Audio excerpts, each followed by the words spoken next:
अगर हमारे अंदर ये गुण आ गए तो हमारे बच्चों के अंदर अपने आप ही आ जाएंगे। कौन कह रहे हैं? बोले ना। आजकल के बच्चों में शिव के भक्तों, माता प्रेमियों अधिकतर कमी माता के द्वारा अधिकतर पाई जाती है, क्योंकि पिता जो है वो बाहर अधिकतर रहते हैं। माता पिता ही छोटे बच्चे का पालन पोषण करती है। अगर पहला गुरु ही कच्चा निकल गया तो दूसरा गुरु होता है बच्चे का उसका पिता।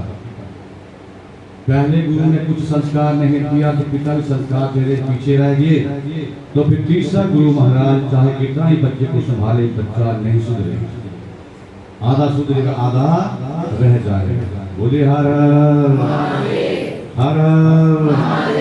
इसलिए बच्चे को संस्कार कब देना चाहिए? बोलो, छोटी अवस्था। जैसे हम एक मकान बनाते हैं, उस मकान को बनाने के समय में अगर हमने लाइन रेखा सीधी कर ली और उस बुनियाद के अंदर अच्छा मटेरियल सीमेंट बजरी सरिया डाल दिया, तो चाहे फिर आप 3 मंजिल का मकान बनाओ, 4 का बनाओ, 5 का बनाओ, कोई खतरा रहता नहीं है। और अगर मकान की बुनियाद पहले से ही कच्ची रह गई तो फिर कभी भी वो गिर सकता है। बोले हर हर हर। तो पहला बच्चे का गुरु बोलो मातृ देवो भव। बोलो मातृ देवो भव। दूसरा गुरु पितृ देवो भव। उसके बाद फिर सदगुरु की प्राप्ति होती है। लेकिन पहले 2 गुरु कच्चे निकल गए तो तीसरा गुरु संभालने में कामयाब नहीं हो सकता। शिव के भक्तों, हाथी कितना ताकतवर जानवर होता है, आपने देखा है, सुना है। साइंस वाले भी उस हाथी को कंट्रोल करने में पीछे न जाते हैं, लेकिन एक गांव का अनपढ़ गुआर व्यक्ति उस हाथी को कंट्रोल कर लेता है, उसके ऊपर बैठ करके सवारी भी करता है। आदमी का संग पा करके जानवर सुधर जाता है, बंदर सुधर जाता है, हाथी सुधर जाता है। लेकिन इंसान का संग पा करके आजकल के बच्चे नहीं सुधर पा रहे। बोलिए हर हर। इंसान का संग पा करके कुत्ता सुधर जाता है। अगर आप बोलेंगे टोनी बैठ जाओ तो टोनी बैठ जाता है, आप कहेंगे टोनी चलो तो टोनी पीछे पीछे चल पड़ता है।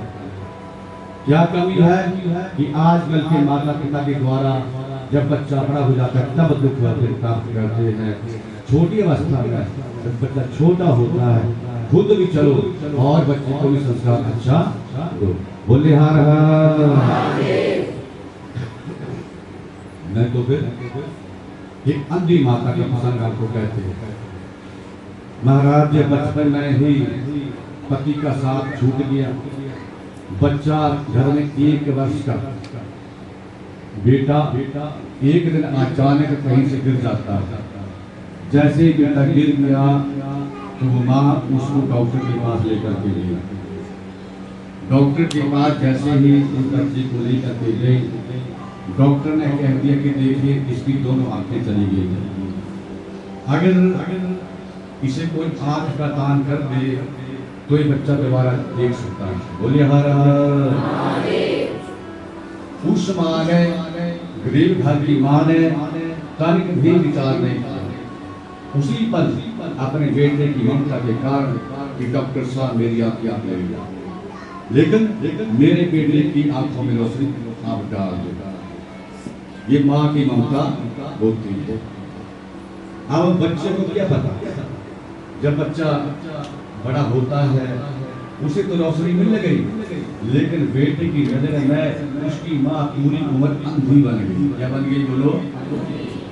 अब बड़ी मुश्किल से बेटे को पढ़ाया लिखाया चलना। उसके बाद जब बेटा एक अच्छी नौकरी के पर लग जाता है तो अमेरिका भर के शहर में चला जाता है। कहाँ चला जाता है?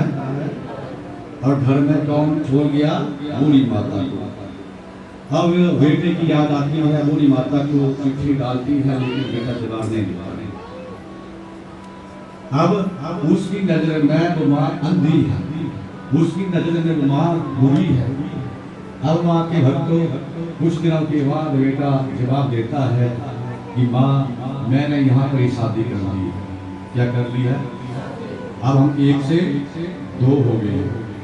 फिर माता का पत्र जाता है, फिर माता पत्र के माध्यम से कहती कि बेटा इसके लिए तो आपको बहुत शुभकामनाएं, लेकिन आप समय निकाल करके मेरे घर में एक बार तो आ जा, अपना मुखड़ा तो दिखा जा, ये माँ की माँ।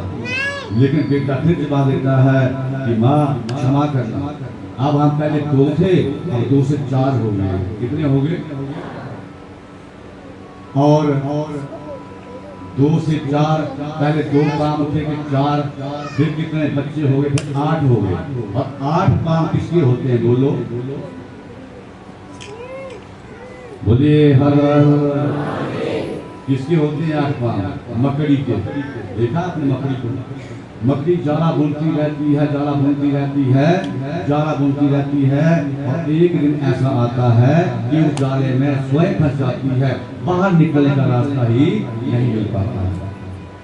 तो अब 8 पांव हो गए किसके? बेटे के। अब माता को फिर याद आई, बेटा अब तो आजा, बुढ़ापे का समय आ गया, अब तो पता नहीं कब राम नाम सत्य हो जाएगी, अब तो मुखा दिखा जा, ये माँ की ममता होती। बेटे का फिर जवाब आता है कि माँ ये तेरे लिए जो 5,000 रुपया भेज रहा हूँ और मैं घर नहीं आ सकता।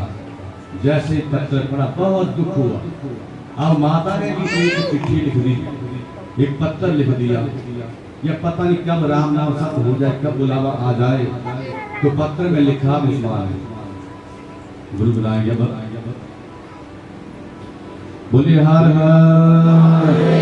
हर हर।